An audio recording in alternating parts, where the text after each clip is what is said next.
And welcome back. Power consumption is closely linked to economic growth. The more you grow, the more electricity you need to power up industries. This means stable and reliable power supplies should meet rising demand of industries. What developments can we expect from the power sector moving forward? With us today is Meralco Powergen Corporation President and CEO Rogelio Singson to give us some answers. Good afternoon, sir. Good afternoon, Mike. Sir, as you know, inflation has been rising, and the Philippines is, if I'm not mistaken, the second highest electricity costs in Asia. What is MGen doing to help ensure the affordability of electricity? Yeah. Our thesis is you just need to build more plant, more capacity so that the prices will come down. Now, we have data available to show that over the period 2012 to 2017, when we were actually, during that period, we built as much as 2,864 megawatts of additional capacity. And during that same period, generation cost came down by 21%. Okay?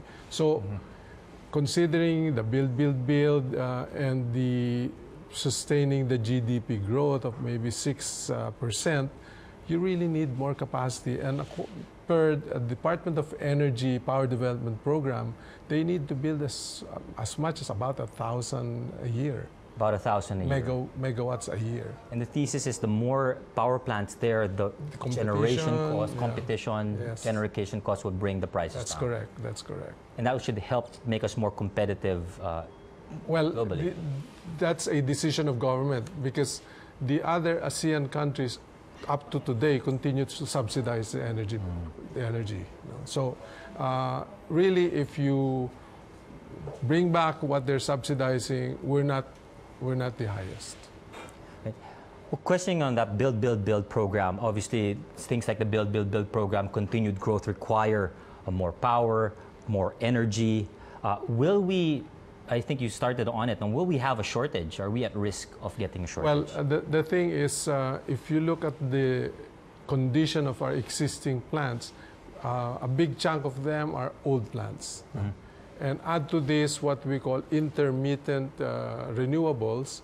If there's no sun or dependent on climate, we have a lot of hydros. There are certain months that, for example, if we have El Nino, then of course priority goes to farmers, to potable water supply, and electricity comes last. Right? So in those instances, because of the dependency, add to that the old and aging plants, you really need a good number of at least 20 to 25% reserves. Okay. And we don't have that at the moment. Well, what's MGen doing to sort of help meet this demand? Well, we've made an offer. Unfortunately, we just are hoping that the government will act on this. We've made an offer of a $3 billion investment in Atimonan. And this is a pioneer, high efficiency, low emission coal plant. It's 1,200 megawatt of capacity. And unfortunately, this was submitted as early as April of 2016. And up to now, it's still somewhere. And hopefully, I have a lot of faith in the new chair of ERC, and hopefully they'll get this moving soon. I mean, what can we do to sort of speed up that process? Obviously, nobody wants to have up with a shortage here, no? I think I'm here to really push a little bit and lobby that, someone in government finally sees we really need new capacity. We really need new capacity. But let's talk a little bit about that power plant now. You said it's a coal-fired power plant, and obviously there's a lot of concern regarding coal. Is this clean energy, dirty energy? That's correct. Mike, this is a pioneer. This is high-efficiency, low-emission technology. This is the first of its kind in the country. So hopefully, as I said, by us putting this high-standard new technology in coal, which is important base load, because right now the cheapest source of base load is still coal. Okay? Now, by putting this pioneer, high technology, new standard, hopefully the older plants will have to step up. Aside from that, we're also making sure that the host community that is Atimonan will benefit from this new technology.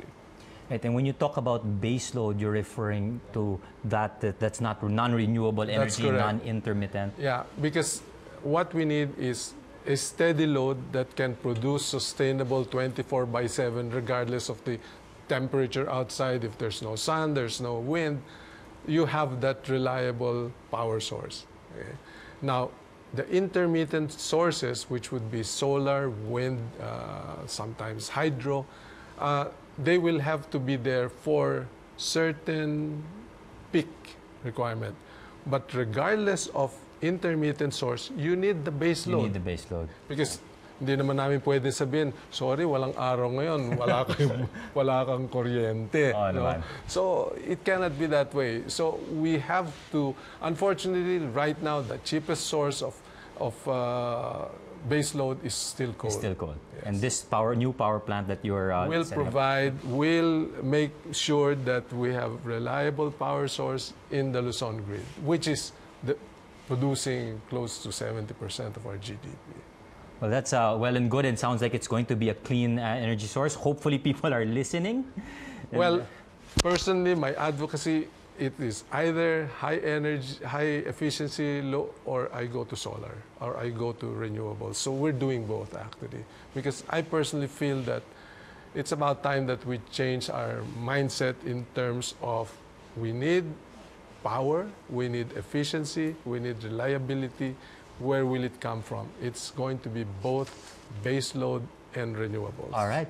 Well, thank you, sir, very much for your time. Hopefully people are in fact listening.